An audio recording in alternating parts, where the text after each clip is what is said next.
Ok, vamos então à nossa aula número 12, fechando assim o nosso bloco, o módulo 1 e o bloco do bloco 1. Então, do módulo 1, essa é agora a última aula, no bloco 1, fechando então o módulo 1. Foram dadas 12 aulas, ok?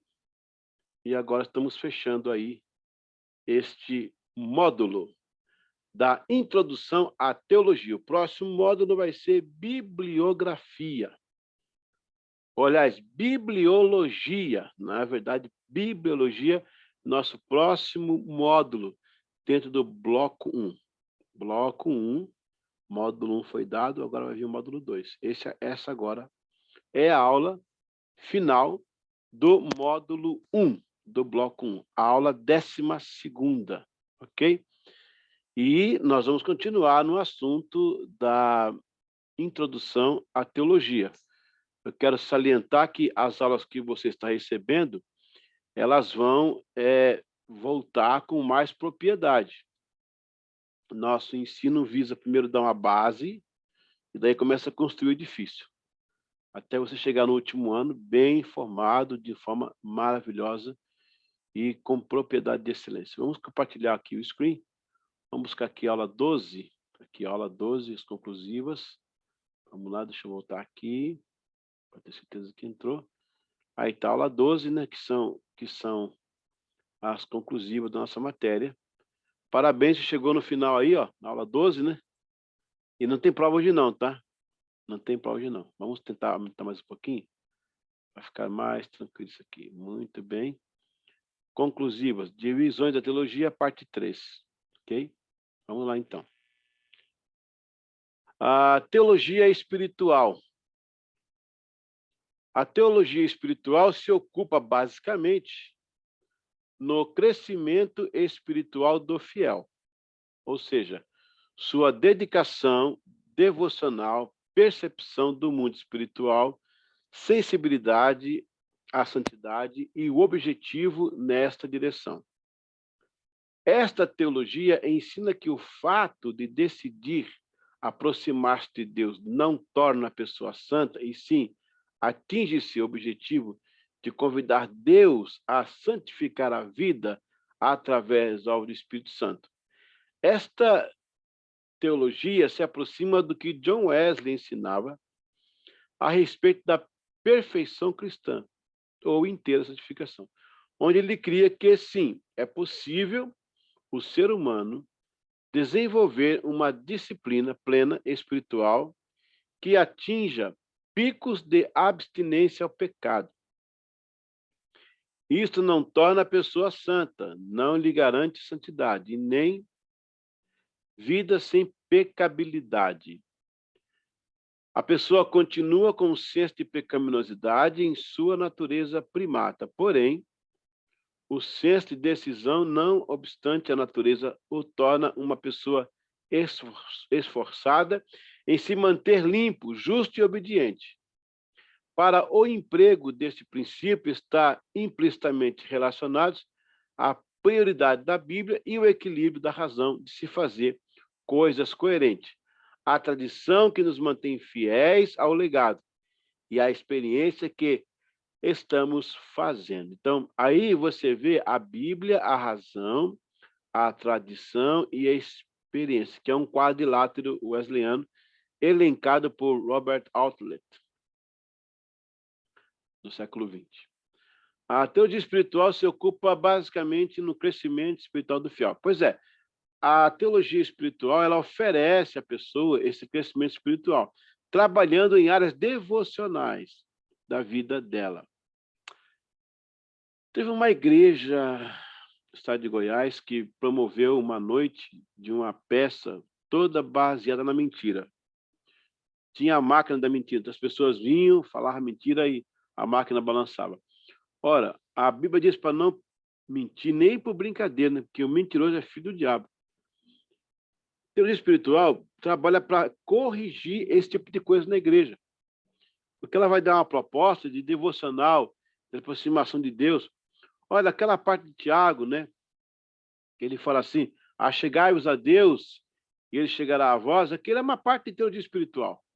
Por toda a Bíblia está contida a teologia espiritual. Quando Deus se envolve espiritualmente com o ser humano, e quando o ser humano se envolve espiritualmente com Deus, aí ele cria uma teia de teologia espiritual. Portanto, a nossa teologia tem que provocar o povo ao arrependimento, ao avivamento, às missões. Uma igreja gélida, uma igreja fechada, ela não prospera muito. Olha, tem muita igreja que está batizando os que nascem e enterrando os que morrem. É um crescimento só orgânico e olhe lá, porque a geração que vem depois quase não fica na igreja. Então, a teoria espiritual ela vai trabalhar no âmbito da espiritualidade. Porque uma espiritualidade sem teologia é movimento místico. Tem isso também. Esse tópico é muito importante. Na igreja, o movimento espiritual deve ser bíblico. Uma teologia cristã aplicada. Não me vê com essa história de Pequeno Príncipe. Não cola, não cola. Pequeno Príncipe não cola na igreja. Eu preciso desenvolver uma teologia que desperte espiritualmente o meu rebanho, que o conduza com excelência para as coisas de Deus, ao ponto de essa pessoa ter uma experiência linda com Deus. Então, se a sua teologia não está aproximando o povo de Deus, tem alguma coisa errada na sua teologia ou em você. Porque a teologia espiritual é suposta ela provocar uma sede pela palavra, por Deus, pela sua obra, pelo avivamento. Ela tem poder para isso. Então, eu preciso entender que a teologia espiritual ela é tanto quanto necessária do que as outras teologias. E ela se aproxima de novo da teologia prática. Ou seja, o teu púlpito faz a diferença na vida das pessoas, por ser uma teologia viva, uma teologia espiritual. Você ouve muitas aberrações por aí, tanto na parte teórica, na parte da tese, como na parte espiritual. Há pouco tempo, um pregador puxava a língua das pessoas e cuspia nessa língua. Olha, é muito, como diz em inglês, disgusting, nojento, né? Porque é falta da teologia espiritual. É uma teologia rasa que está ali. Pessoa se converte, né? Aí amanhã já passa a quer ser pastor, já pega uma Coca-Cola, unge a si mesmo, já sai como pastor, já monta uma igreja, meu Deus do céu. Aí vai na frente falar um monte de abobrinha em nome da teologia. Então, nós, como bons dispenseiros, não que sejamos o dono da verdade, mas a verdade de Deus ela é coerente, ela é palpável, ela é latente, ela é patente, você consegue enxergá-la. Isso tudo através da teologia espiritual. Vamos ver agora um outro tipo de teologia, que é a teologia do direito canônico. Teologia do direito canônico. A teologia do direito canônico, embora possa parecer bem católica a terminologia, entretanto, este direito existe esporadicamente no seio de qualquer organização que se estabeleça sob o selo de uma igreja. Partindo da premissa que as doutrinas regem o comportamento dos fiéis, e isso tem direto impacto na sociedade, torna-se um direito. Por ser canônico, significa que esses estatutos, doutrinas e resoluções partem de princípios que são regidos pela Bíblia, logo canônico, sob os auspícios da teologia produzida a partir dos líderes primórdios e interpretações pelos líderes tardios. Olha só, eu vou ler de novo. Por ser canônico, significa que esses estatutos, doutrinas e resoluções partem de princípios que são regidos pela Bíblia, logo canônico, sob os auspícios da teologia produzida a partir dos líderes primórdios. A teologia produzida foi a partir dos líderes primórdios. E as interpretações pelos líderes tardios. Assim, a igreja assim a igreja legisla e aplica o que conhece por leis eclesiásticas. Essa frase ficou difícil, hein? Assim, a igreja legisla e aplica o que conhece por leis eclesiásticas. Eu vou ler mais uma vez para não apressar. Assim, a igreja legisla e aplica o que conhece por leis eclesiásticas. Agora, ainda deu um soquinho. Vamos de novo. Assim, agora vocês comigo, lá. Isso. Assim, a igreja legisla e aplica o que conhece por leis eclesiásticas. O direito canônico reúne todas as veracidades acordadas sob a teologia bíblica e a liderança constituída, e isto ajuda na disciplina, organização e manutenção da ordem, na verdade, e da justiça. As tradições, que é um cânon, era originalmente uma regra adotada por um conselho. E esses cânones formaram a base do direito canônico. Então, é isso. Eu vou interpretar essa escrita que ficou um pouco complicada aqui. A tradição do direito canônico, certo? É, isso mesmo.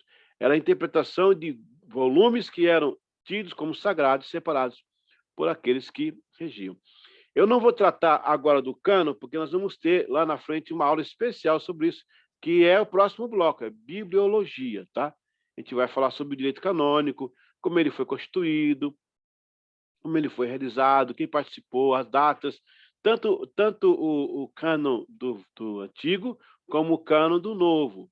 Cânon vem de cana, de medida, né? Então, e também a cana ela é redonda, então é tipo uma... Como os livros eram redondos também, dá isso a entender, é tudo uma palavra que engloba mais vários significados. Então, a teologia do direito canônico é aquela que está inserida nos livros que foram separados para o cânon, tanto no Antigo como no Novo Testamento. E nesses livros deve haver, então, a teologia diretamente implícita. Veja o caso que há livro na Bíblia que não menciona a palavra Deus, né? Que é o livro de Esther. Só que, na verdade, Deus está ali o tempo todo. A teologia está implícita. Não necessariamente tem que aparecer a palavra Deus para que torne teologia teologia. A teologia está implícita de qualquer forma, ela está implícita ali, onde se coloca o mover de Deus na vida do povo de Israel ou na vida da igreja. Então, por ser canônico, ela traz consigo a teologia tanto do Antigo como do Novo Testamento. Vamos continuar aqui mais um pouco para fechar esse bloco. A teologia hebraica. A teologia hebraica tem sua origem a partir da Torá, que foram os 5 livros da lei. Você sabe, né? Gênesis, Êxodos, Levíticos, Números, Deuteronômio, né? Então, Gênesis, Êxodos, Levíticos, Números, Deuteronômio. São 5 livros da lei. Os derivados, ou seja, os livros subsequentes, como Salmos, Provérbios, os Profetas, e assim por diante, são livros mais reativos à vida social, política e religiosa de Israel. A teologia hebraica se ocupa em revelar Deus, seus atributos, preceitos, leis, estatutos e os rituais que apontam para o seu plano, que, embora os judeus não reconheçam, porém, nós, como igreja, no caso, o plano salvífico em Jesus, né, gente? Nós, como igreja, sabemos que se destinava a Jesus, acabei de falar. A teologia hebraica é a graça de Deus revelando o seu amor, seu poder, sua justiça e sua glória. Após o cativeiro babilônico, os judeus organizaram também a lei oral, confeccionaram o Talmud, mais iniciativas para manter viva a teologia dos hebreus. Então, a teologia hebraica, ela reúne o Torá, na verdade, o Tanakh, né, gente? O Tanakh é a abreviação, é o acrônimo para a palavra Torá, Nevim e Ketuvim. Torá é a lei. Nevim são os profetas. A palavra Nevim também aparece no árabe, que é o Nebo, lembra do Monte Nebo, nome do Monte do Profeta, Nebo. Então, Nevim, Nebo, Nevim, é profeta. Então, livro dos profetas.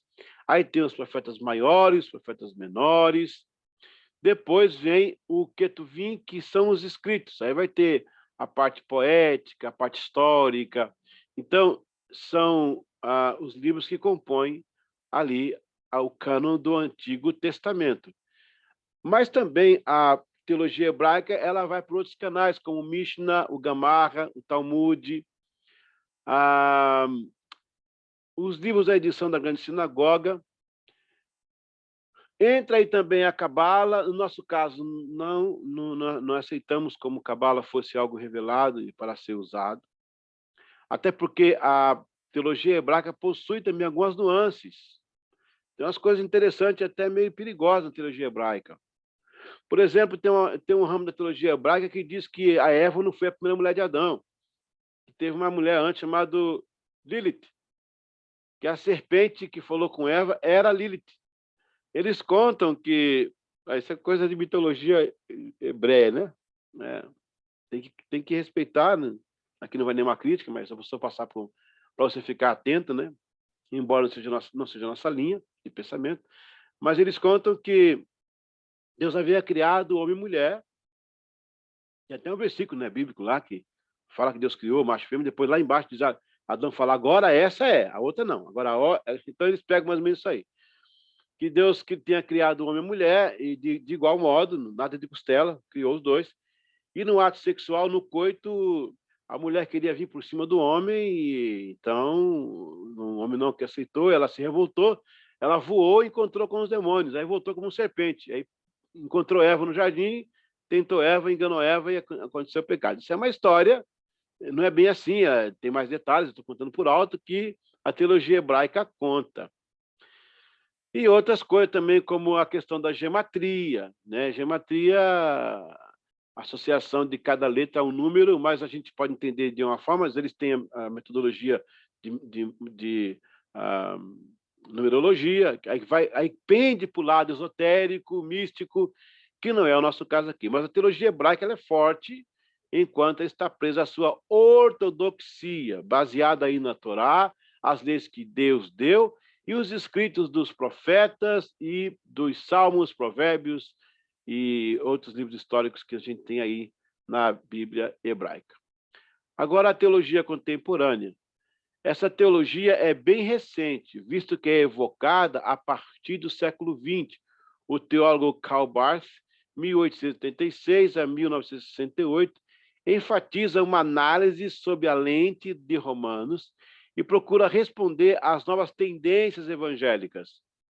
A teologia contemporânea se opõe à neo-ortodoxia, teologia liberal, teologia da libertação, por causa do seu viés comunista. Assim sendo, a teologia contemporânea se aproxima de uma apologética, pois refuta o que se distancia da razão cristã e do ser das teologias bíblicas.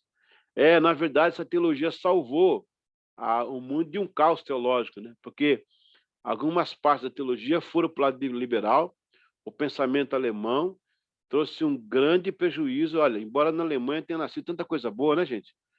O próprio Lutero veio de lá, a reforma protestante veio de lá, outras coisas maravilhosas, mas depois do século XIX e XX, uma escola de pensadores alemães arrasaram com a teologia, abriram demais, nivelaram, jogaram na mediocridade, e também a consequência da teologia da libertação, que tem um viés bom, né? É um viés social, mas é uma tentativa comunista de agregar as nações. A teologia da libertação era usada como um viés georreligioso, né? Assim como era usada a geopolítica no tempo dos séculos XII, XIII, XIV, XV, que as pessoas, os exércitos saíam da Europa para conquistar e para fazer conquistas mesmo, para explorar a terra, matar as pessoas. As cruzadas foram uma derrota para o homem, né? Para a cristandade. Então, conseguiu até tornar os muçulmanos inimigos do evangelho por causa disso. Eles não são inimigos de Cristo, são inimigos da igreja, na verdade. Então, a contemporânea foi salva, por certo ponto, aí, por esse homem, Karl Barth, e também por outros que ficaram de acordo com a ortodoxia mais veraz da Bíblia Sagrada. Bom, Estamos encerrando aqui esse nosso encontro. Tratamos até agora de introdução à teologia. Nós passamos por vários pontos de teologia, fizemos as provas, e agora a gente vai voltar no tema de teologia, porque algumas teologias aqui ficaram assim, nós só entramos para você entender. Foi só uma forma de você se ambientar, porque eu não posso jogar logo de cara, teologia, vamos lá, teologia cristocêntrica, né? Cristologia, desculpa, escatologia, tipologia do do Antigo Testamento. Como é que a gente chega com essas matérias assim em cima? Então não dá. Você faz uma prévia, prepara o campo.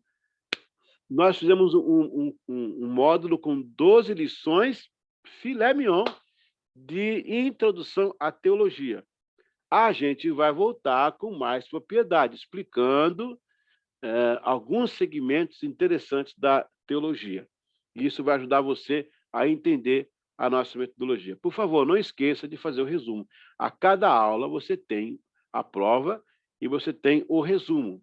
Para o resumo, você ganha 2 horas aulas, porque supostamente você vai estudar, você vai ler e vai escrever. Lembre-se que são apenas 10 linhas, no mínimo, e 20 no máximo, tá? Não é TCC, não é trabalho de escola, não é trabalho de aula, não é tese, não é monografia. A gente quer saber o que você entendeu, porque pedir para o aluno trabalho é muito fácil. Ele vai no Google, vai na biblioteca, compila, manda bonitinho. A minha experiência como professor, dos alunos que eu pedi material, que eu pedi, como é que chama? Trabalho, e fizeram bonitinho, cabeçalho, capa, tal, fontes, ninguém aprendeu nada. Teve alguns que copiaram até da internet. Agora, quando você pede para o aluno fazer um resumo do que ele entendeu da aula, aí sim. Aí você vai ver a que nível chegou o aluno e que ponto ele foi um grande aprendiz, não é? Então, 10 linhas sem introdução, sem fonte, sem parágrafo.